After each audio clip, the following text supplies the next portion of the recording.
The wheels touched down so softly she barely felt it. No jolt, no clapping passengers, no overhead announcements, just a soft shift in pressure and the quiet voice of the attendant. "We've arrived, Miss Calloway." Zane still hadn't spoken, not since takeoff. She glanced at him, still unreadable, still distant, still so damn perfect it hurt to look at him too long. Like staring at sunlight reflected off cold steel. The cabin door opened. She expected a terminal, a hallway, maybe someone with a clipboard. But instead, a black SUV waited at the bottom of the stairs, the kind with tinted windows and matte paint. Next to it stood a tall man in a suit with a headset and zero expression. He looked at her, then at Zane. "Welcome home, sir." Zane gave a curt nod and descended first, never looking back. Sienna followed, heart thudding. The heat hit her instantly, dry, heavy, golden. The air smelled faintly of spice and sunburned concrete. No TSA, no lines, no questions. Her suitcase disappeared into the hands of someone in uniform before she could even touch it. Her passport never left her bag. No one asked who she was, because clearly they already knew. Inside the SUV, the leather was cool. Chilled bottled water, silent driver. Zane finally looked at her. "It's about 35 minutes to the estate." Not a question, not an invitation, just a statement of fact. She nodded, unsure if she was supposed to speak. He didn't elaborate. The drive was quiet. Outside, the city flickered by. Glass towers, wide highways, flashes of gold, the shimmer of wealth that moved like a mirage. But they didn't head toward the heart of the city. They drove away from it. Farther, out where the roads stretched long and empty. Until finally, massive black gates appeared, opening before the car even slowed. She leaned forward slightly and saw it.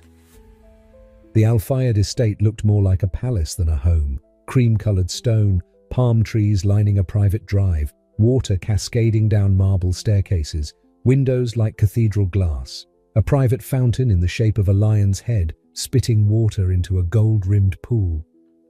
The car curved around the front courtyard and stopped beneath an arched stone entrance. Zane stepped out. She didn't move. Not at first. Not until the door opened for her, and a man in a white uniform said softly, "Welcome, Miss Calloway. We've been expecting you." Inside, the silence was worse than the wealth. No footsteps, no music. Just the hush of central air, distant echoes, and the sound of her own pulse. Gold details glinted in the hallways. Everything smelled expensive. Jasmine, cedar, and the kind of wood polish that didn't come from any grocery store. A woman approached her, mid-40s, elegant, with a subtle accent and soft eyes. "I'm Layla. I manage the household. If you need anything at all." She smiled gently. "You may use the intercom in your room. Staff are on call at all hours." "Room?" Sienna opened her mouth to ask, but Layla was already leading her down a private corridor. She passed doors she didn't dare open, hallways she couldn't memorize, until finally they stopped. Double doors, gold handles. Layla opened them. Her room, bigger than her entire apartment, bed like a throne, floor-length windows looking out over a desert garden, a private terrace, a walk-in closet, a bathroom made of stone and glass. It didn't feel like a guest room, it felt like a test. The door clicked shut behind her. The room was unreal.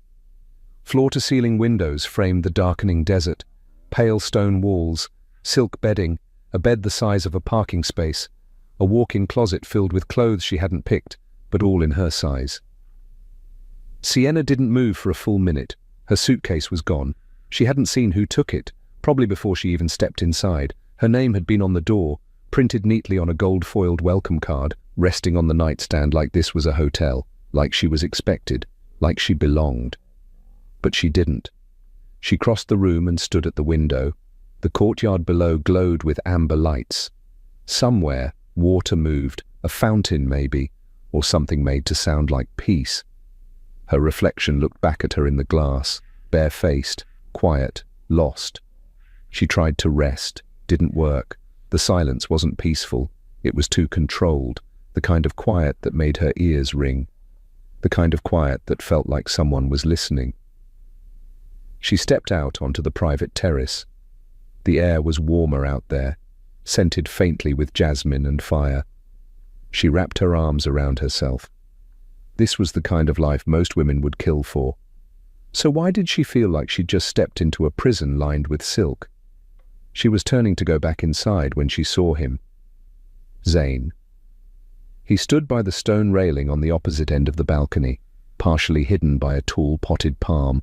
No sound, no warning, just there, no suit jacket now, white shirt unbuttoned at the collar, glass of something dark in his hand. He didn't move, didn't speak. Sienna's breath caught. "How long have you been standing there?" A pause, then, without looking at her. "Long enough." Her pulse stuttered. She swallowed. "You're not going to say anything else?" He turned his head slowly, finally met her eyes. "Sleep well, Miss Calloway.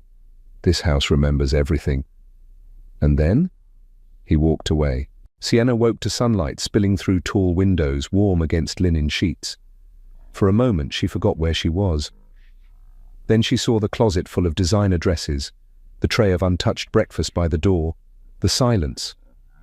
It came back like a rush of cold water. Dubai. Him. The deal. She sat up slowly, half expecting to see someone watching her through the window. No one was there. But somehow she still didn't feel alone. There was no schedule, no itinerary. No one told her when to come down or what to wear. No intercom messages, no knocks at her door. But the expectation was everywhere. She walked the halls like a guest in a glass museum. Every surface shimmered, every employee bowed, every gaze was averted, until she crossed a boundary. It was late afternoon when she wandered too far, past the guest wing, past the marble staircase, down a corridor she hadn't seen before. No cameras, no guards, just heavy wooden doors with brass handles. She was about to try one when a voice stopped her. "That hallway's restricted." She turned sharply. Zane stood at the other end of the corridor, backlit by the sun through stained glass.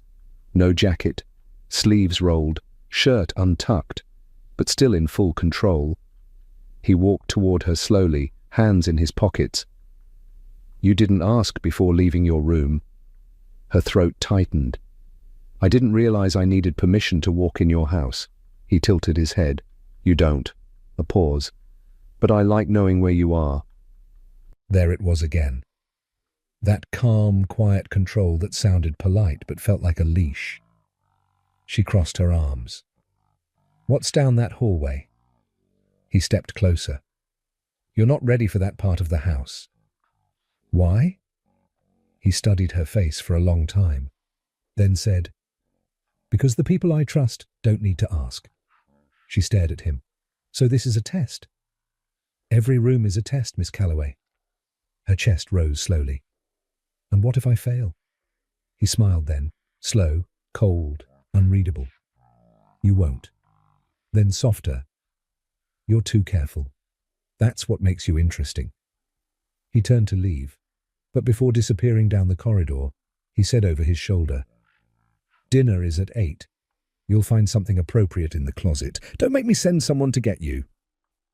And just like that, he was gone. That night, just before 8, Sienna stood in front of the full-length mirror in the corner of her room.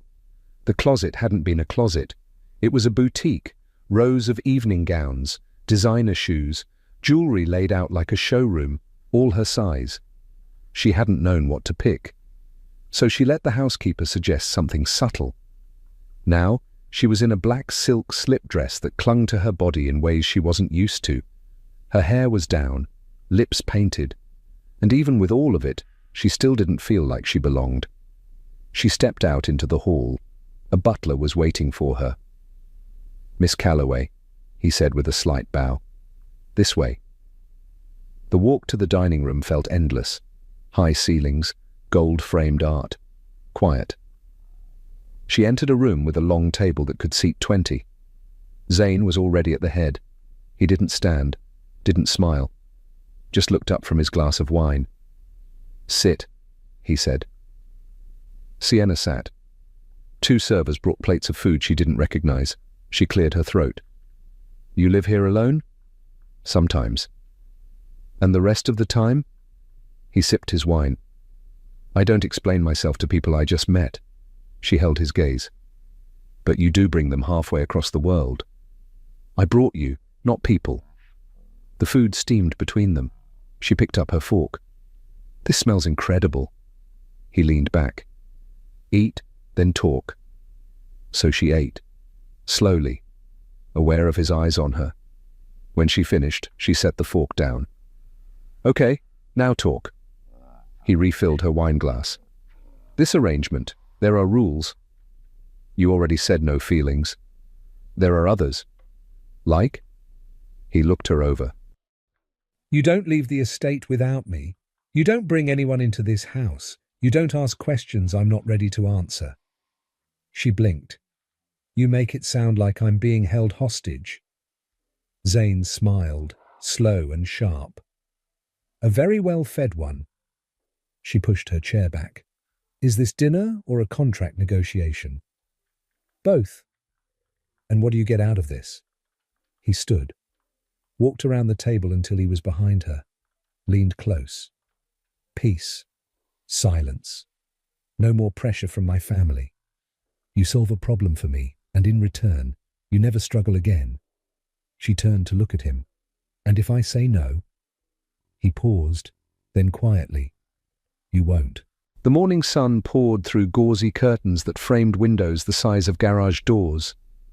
Sienna lay in the massive bed, unmoving, blinking up at a gold-leaf ceiling. She hadn't slept, not really, not with marble floors under her toes and luxury pressing down on her like weight. This wasn't a hotel. This was his home, and she was in it. She sat up slowly, the silk sheets whispering off her skin. The room smelled faintly of something citrusy and clean, the kind of scent you didn't find in real life, the kind you bought in Paris and never shared.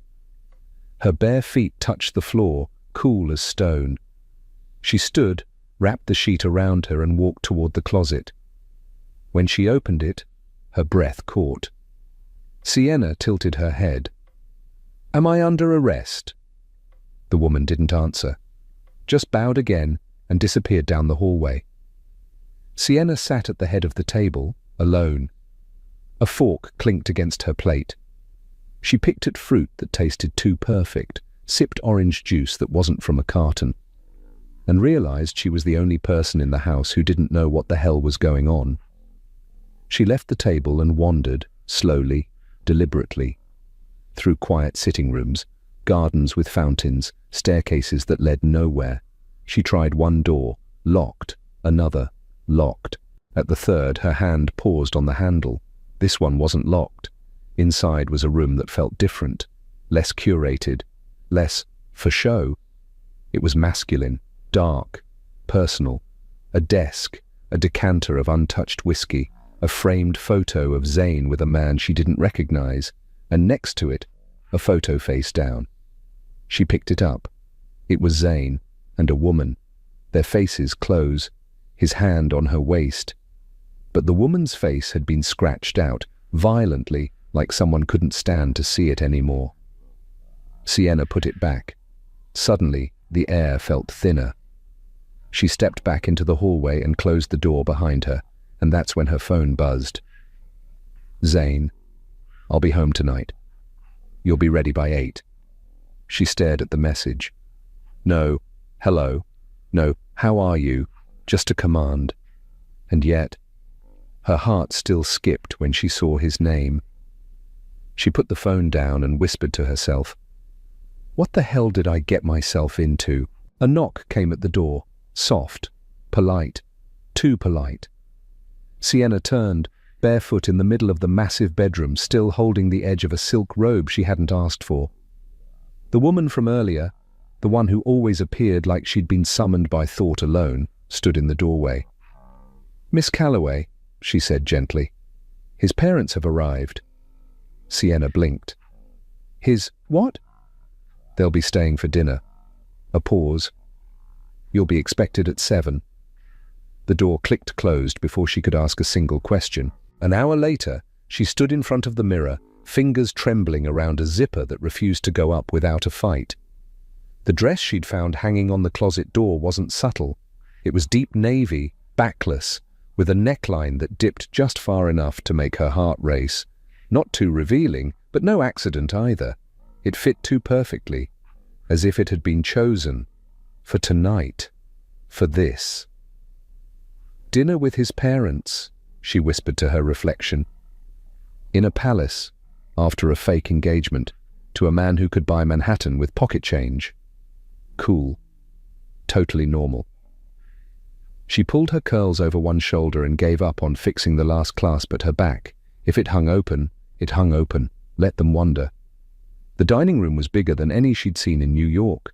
Candles, crystal. A table long enough to seat a United Nations summit. Zane's mother sat at one end, elegant, still, with eyes that missed nothing.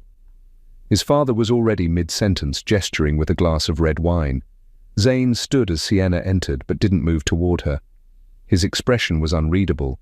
He simply nodded toward the chair beside him. "You're late," he murmured as she sat. She didn't look at him. "Maybe you should have warned me." His mother's voice cut through. "You're American." Not a question. "Yes," Sienna said, smoothing her napkin onto her lap. "Born and raised." "A New Yorker," the woman added, sipping her wine. Sienna smiled tightly. "That obvious?" The mother didn't answer. But she looked hard, as if trying to see what exactly her son had brought into this house. His father, however, was less subtle. "And how long have you two been together?" he asked, swirling his wine lazily. Zane didn't answer. Sienna glanced at him. Still nothing. Her throat tightened. She lifted her glass, stalling, praying for words. "Long enough," she said finally, "to know he's not easy, but he's honest." Zane turned to look at her then, slowly, like that word did something to him. Honest. His mother watched the exchange with interest. His father looked bored. "And when's the wedding?" Sienna blinked. Zane's hand moved then, resting on the back of her chair, not touching her, but close enough to remind her he was always a breath away from control. "Soon," he said smoothly. "You'll be the first to know."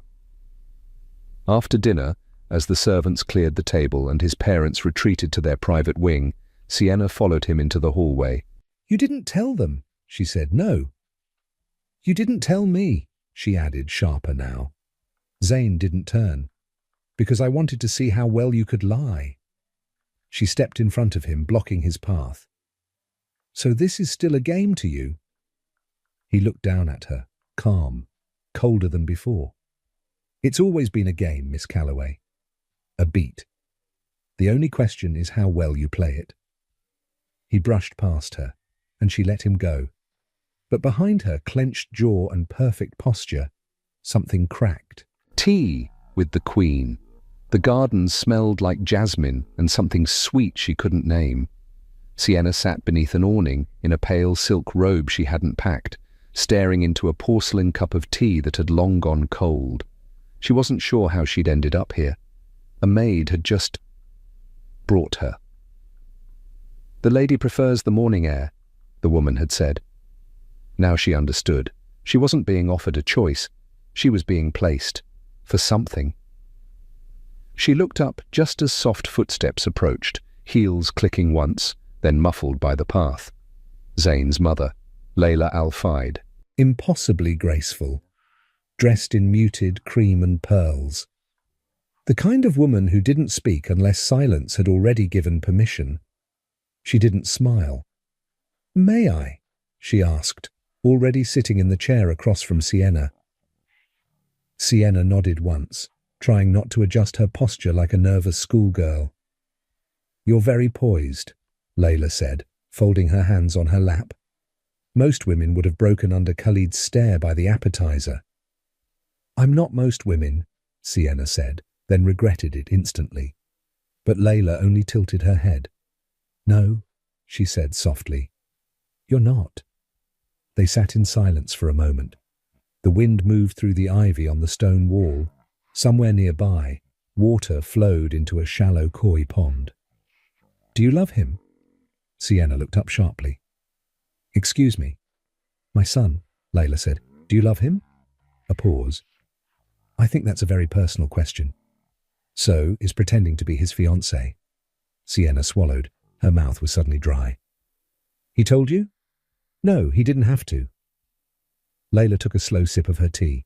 "You don't move like someone in love. You move like someone in danger." Sienna said nothing. "He trusts very few people. His father made sure of that. But he's also deeply loyal once he decides someone belongs to him." "I don't belong to anyone," Sienna said. Layla finally smiled, but it didn't reach her eyes. "Not yet." She rose, smooth and effortless, like the conversation had been nothing more than weather. "Don't break him," she said. "He may not survive it." And then she walked away, leaving behind the faintest scent of oud and jasmine, and a silence that said more than words ever could. Sienna stared down at her untouched tea and whispered, almost too softly to hear, "He's not the one who'll break." The moon was high by the time Sienna heard the engines. She didn't go to the door. She didn't move from the velvet chaise in the sitting room off her bedroom. Her tea from earlier still sat untouched on the side table, now cold and bitter like the air. The door opened behind her. Not a knock, just the quiet click of authority. She didn't turn. "You didn't come to dinner," she said flatly. Zane didn't answer. She finally looked up. He was standing there, shirt sleeves rolled up, jacket slung carelessly over his shoulder, unbothered. But there was something different in his eyes. Tired? No, coiled. He stared at her like he didn't know what version of her he'd find. "Did she speak to you?" Sienna raised a brow. "You mean your mother? Yes, she speaks. With knives." He said nothing. "You knew she would," Sienna added. "That's why you let me sit out there like a sitting duck." Still no response. She stood, walking slowly across the room until they were just feet apart. "Why didn't you tell them the truth, Zane? Why make me lie?" He tilted his head. "You didn't lie. I said I loved you." That made him stop. His jaw flexed. His hands slid into his pockets like he didn't trust them not to move. "And?" he asked. "And you let me?" A long silence stretched between them, thick, quiet, dangerous. "That wasn't part of the arrangement," she said. He stepped closer.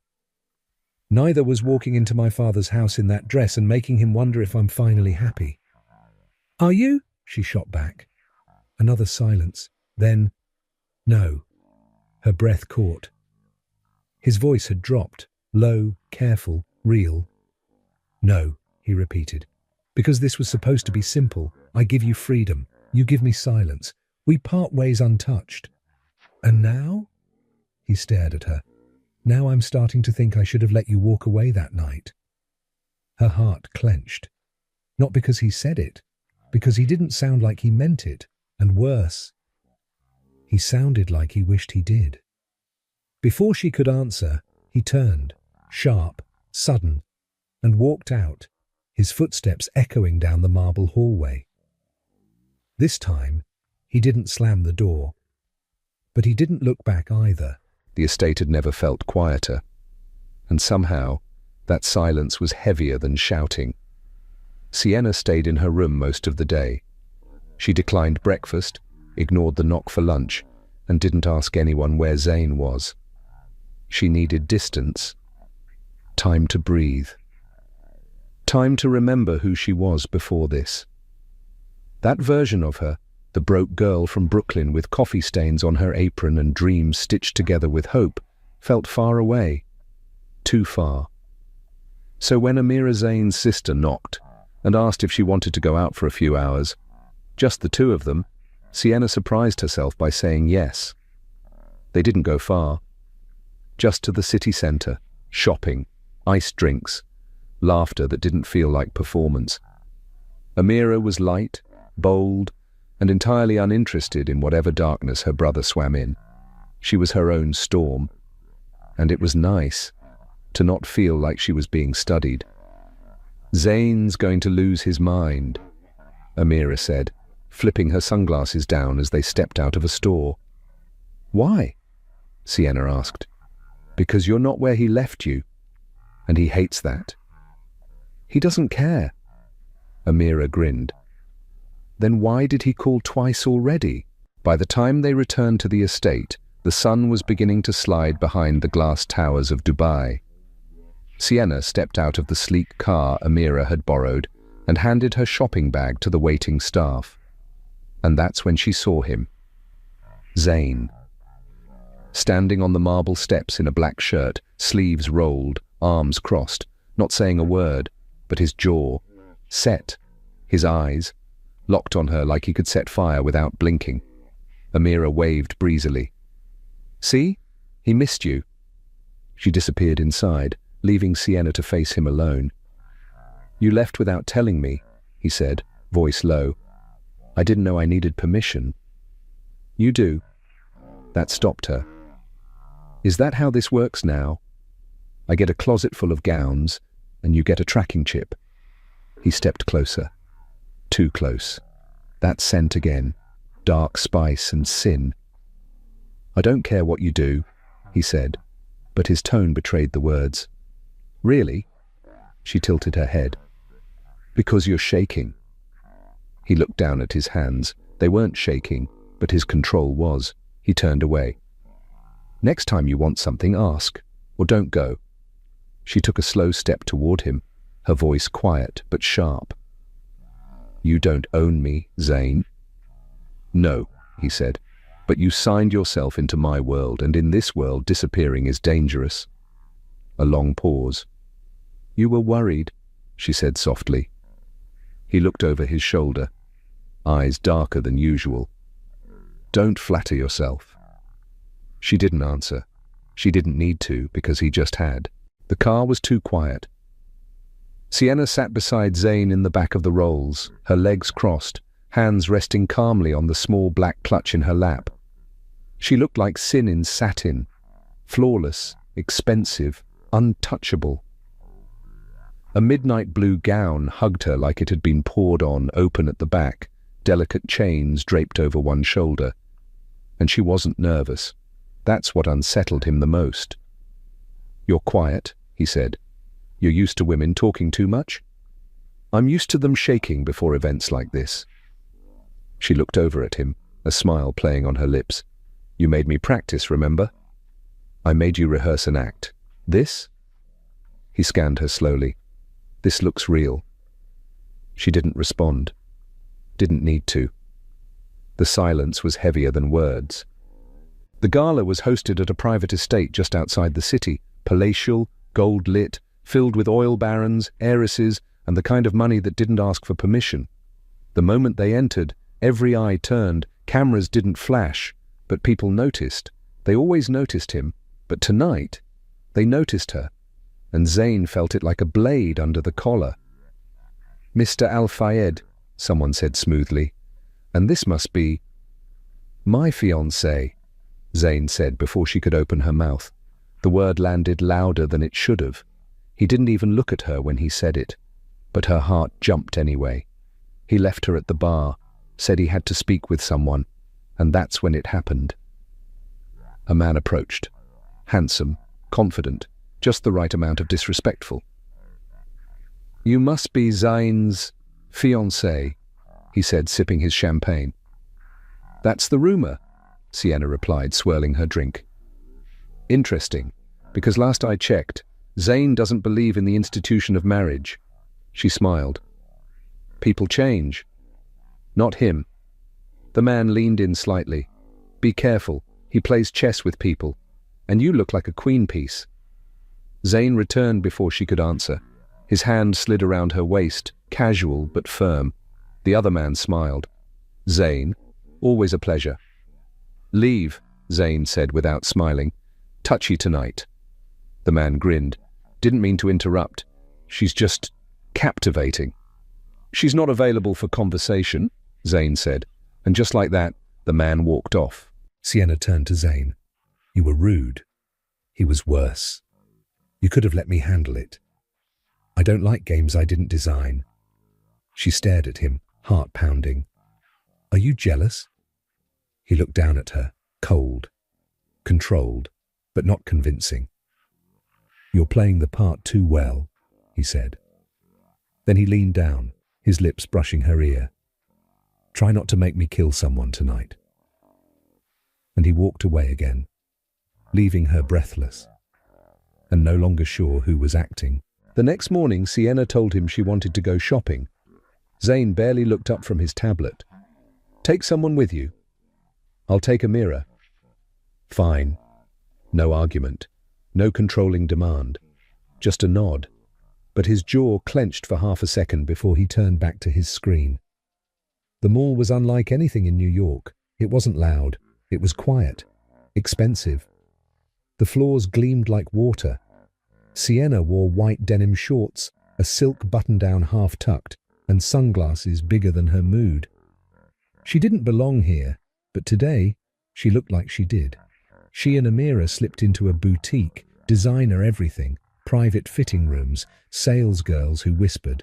That's when she saw him, leaning against a mirrored pillar, watching, not like a creep, like a man who was used to getting what he wanted. That one, he said, motioning toward the dress in Sienna's hand. You'd look good in that. She blinked. I'm sorry, do I know you? Not yet. He stepped closer, taller than Zane, broader, but less refined. Malek, he said, offering his hand. Zane's oldest mistake. Sienna tilted her head. You mean friend? He grinned. He wouldn't call me that. He doesn't like people who take things he can't control. Like what? Toys, cars, women. She laughed once, dry. I'm not his. No, Malek said, eyes raking over her. But you're wearing his initials, that necklace. It's custom. His jeweler. Her hand lifted to the delicate gold charm at her collarbone. She hadn't even noticed. I like women who don't know how dangerous they are, Malek said. You don't know it yet, but he's already ruined you. And you'd be better. I wouldn't pretend. Behind them, the mirrored door opened. The room stilled. Zane stepped inside like a storm in silk. Black shirt, no tie, watch flashing under the light. He didn't look at Malek. He looked at her, and then at the sales associate. Send the entire collection to my estate, he said. She'll decide what stays. The girl blinked. All of it, sir. Everything in her size. Yes, sir. Zane finally turned to Malek, smiled like a king looking at a man already beneath him. Still scavenging for leftovers, Malek? Still pretending you don't care, Zane? Sienna stepped forward. We were just talking. Zane didn't look at her. Go wait by the car. Excuse me? He turned his head slowly, eyes cold. I said, go wait by the car. Her breath caught. You don't tell me what to do. He stepped close, low voice, quiet rage. You want him to see what happens when someone touches what's mine. She blinked. And suddenly, her heart wasn't racing from fear. It was racing from something else, something darker. She walked past both men, heels clicking against the marble floor. She didn't look back, but she didn't stop touching the necklace either. Sienna didn't speak to him for the rest of the day. She didn't come down for lunch or dinner, didn't ask for anything. She stayed in her room, wrapped in silence, pretending she wasn't trembling while trying to unbutton the necklace at her throat.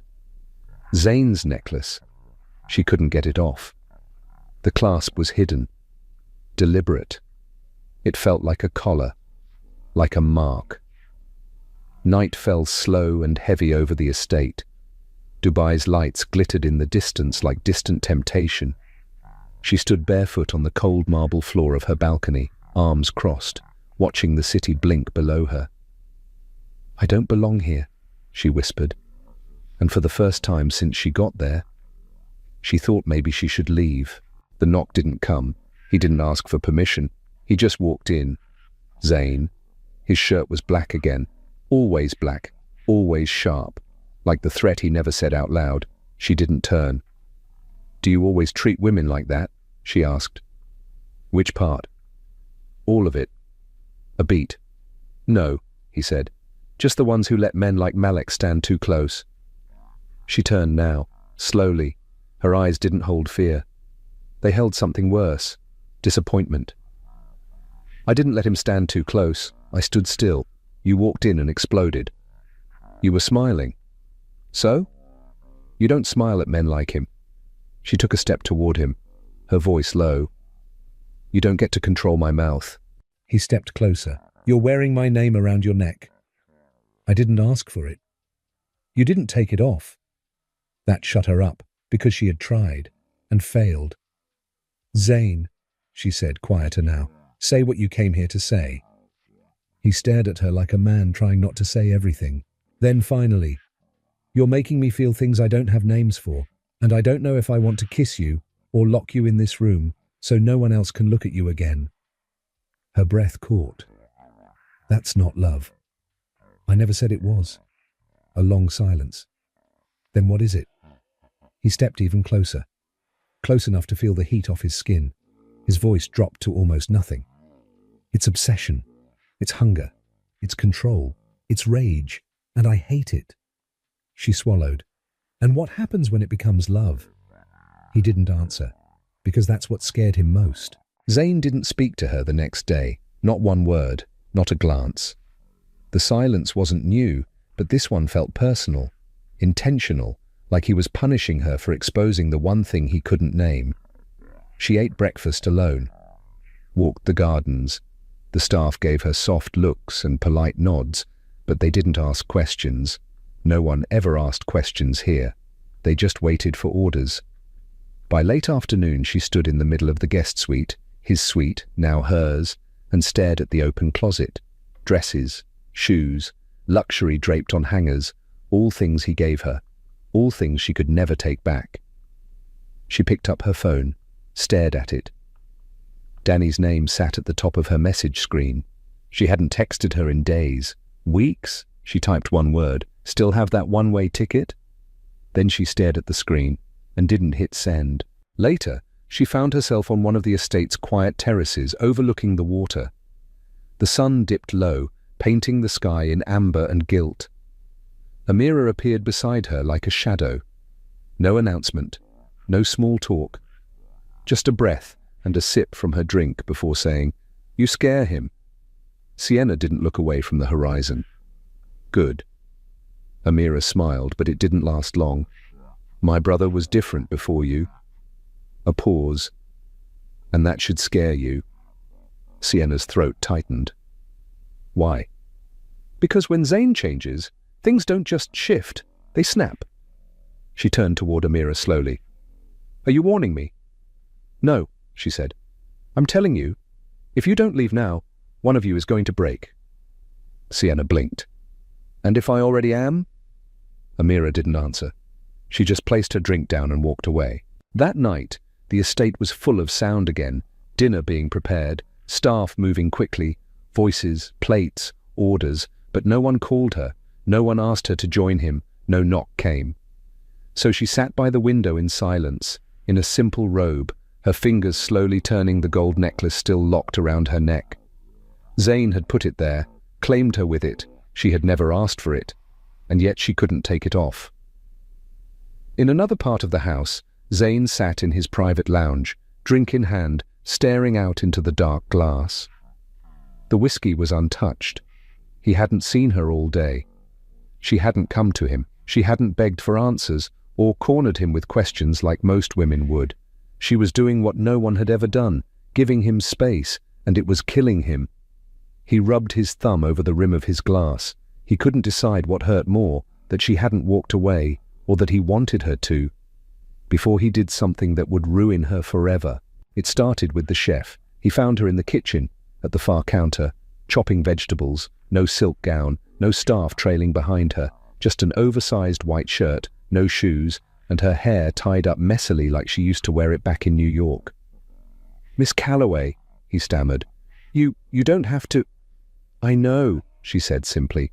"I want to." She didn't even look up. That afternoon she asked the estate manager for something else. "Can you arrange for a job application?" The woman blinked. "Excuse me?" "Something simple, volunteer work, a bookstore, anything where I don't have to be waited on hand and foot." "Does Mr. Al-Fayed know?" "No," Sienna said, "and I'd like to keep it that way." But of course, Zane found out. He always found out. She was back on the terrace that evening, arms draped over the stone railing, face turned toward the wind, when she heard his voice behind her, sharp, tense, quiet. "You asked to work?" She didn't turn. "I asked to feel like a person." A long pause. "You think that's what I took from you?" "No," she said. "I think you offered me a cage and painted it gold, and I was stupid enough to call it a gift." That hit, harder than she meant it to. But she didn't apologize. He stepped closer. "What are you trying to prove?" "That I don't need you." Silence. Then she turned to him, slowly. "You keep saying I'm in your world now. But you forget something." "What?" "I chose this. I walked into that casino. I agreed to the contract. I let you fly me across the world." Her eyes lifted to his, calm, steady. "But I don't belong to you, Zane." He didn't move, didn't blink, but something cracked behind his eyes. "You did all of this," she said, voice trembling now, "and I still haven't slept with you. I still haven't kissed you. I haven't given you anything you didn't buy." She stepped forward, inches from him. "So what scares you more, that I might leave?" She leaned in, just enough for her breath to touch his cheek. "Or that I might stay and never love you back." He said nothing. Couldn't. And when she turned and walked away, he didn't stop her, because he couldn't. The bag wasn't big, just one suitcase. The rest, the gowns, the jewelry, the shoes she couldn't pronounce, would stay behind. They were his things, not hers. She stood in front of the mirror, pulling her hair into a low twist, wearing the same outfit she arrived in weeks ago. Jeans, a soft tee, nothing expensive, nothing owned. The door opened behind her. She didn't turn. "Going somewhere?" he asked. His voice was lower than usual, controlled, barely. "You knew I would." A beat. "I thought you'd give it one more night." "You thought wrong." He exhaled slowly. "You're leaving before the contract ends." The contract was never real. Now she turned. He was standing by the door, black dress pants, no jacket, barefoot, sleeves rolled up. He looked like a man who hadn't slept. She looked like a woman who had. "I gave you everything," he said. "You bought me silence, not love." "I didn't ask for love." "Exactly." A beat. Her voice dropped. "You never asked me to stay." Zane's jaw flexed. "I don't ask for things." "Then you'll lose them." She picked up her bag, walked toward the door. His hand hit the wall beside her, not touching her, but caging her there for a moment. "You think I don't feel it," he said, his voice sharp. "You think I don't wake up hearing your voice in my head and hate you for it?" She stared at him, calm. "I think you want me in every way except the one that matters."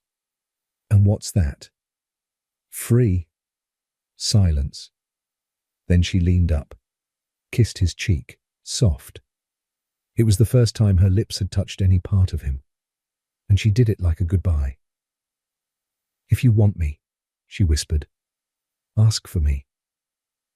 Then she walked away. And Zane? For the first time in his life, he didn't follow. Not because he didn't want to, but because for once, wanting wasn't enough. The faucet dripped. The apartment smelled like burnt coffee again. Sienna stood in the tiny kitchen, holding a chipped mug between both hands, watching the steam rise even though she hadn't taken a sip. It had been 3 days. She didn't cry. She didn't regret, but she couldn't sleep. Not because she missed the silk pillows or the food or the marble floors, because she missed the sound of him in the next room, his presence, the way the air always changed when he walked in. Now, nothing changed. Anywhere. Her phone stayed silent. until 11:42 p.m. when someone knocked. She froze. No one ever knocked that late here. Not in this building. Not in this neighborhood. She set the mug down, tightened the belt of her robe, and opened the door. Zane stood there, in black jeans, a dark coat, no driver, no bodyguard, hair windswept, eyes darker than ever, not expensive, not polished, just real. Her breath caught. "What are you doing here?" she asked. He didn't speak, not for a full 5 seconds. Then, "I flew here alone." "Why?" "Because I didn't know how to call." She swallowed. "Zane, I'm not here to win you back." That made her pause. He stepped forward, into the doorway, not touching her, not crossing the line. "I'm here because you were right. I don't ask for things. A beat. I take. I control. I build walls." His voice cracked slightly. "But with you, I wanted to build a life. I just didn't know how to say it." Her heart hammered. "Then say it now." He looked up, and for the first time since she met him, he looked scared. "Stay." A whisper, but it hit like thunder. "I don't want a contract. I don't want a performance. I don't want control." "Then what do you want?" He swallowed hard. "I want a life with you." A long silence. She stepped aside, let the door stay open, and said only one word. "Then come in." Evening, Dubai Estate.